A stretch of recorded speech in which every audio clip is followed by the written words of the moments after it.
Located in Devil's Canyon, Arizona, the infamous Cave of Death is renowned for its striking cliffs, endorsed by the U.S. Forest Service for their picturesque allure. The unique rock formations within the cave bear an eerie resemblance to contorted human figures, which is believed to have contributed to the canyon's ominous name. However, it is the haunting history surrounding this place that truly captivates.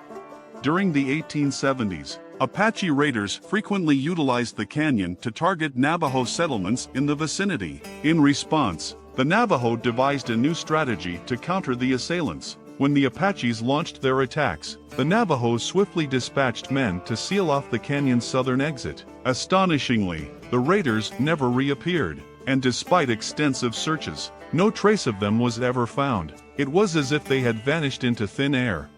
In 1878, the Apaches conducted a devastating raid on a settlement, mercilessly slaughtering everyone except 3 young girls whom they took captive. Determined to avenge their people, Navajo chiefs hastily organized an ambush in the southern region. Once again, the Apaches mysteriously vanished. Determined to unravel the secret, scouts meticulously combed the area, eventually making a startling discovery. One scout noticed hot air emanating from a crevice and heard faint voices. It became evident that an underground cave existed, concealing the Apaches within.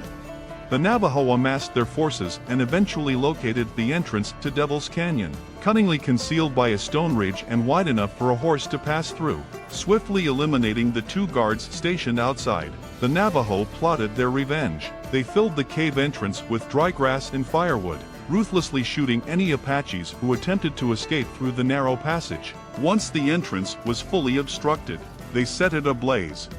Unfortunately, the initial fire failed to eradicate all the Apaches, prompting negotiations for their release the following day. The Navajo agreed to spare the remaining captives in exchange for 3 captive girls. Tragically, the girls had already been subjected to torture and met a grim fate. The Navajo reignited the fire, sealing the Apaches' grim destiny. It took 2 days for the rocks to cool before the Navajo could enter.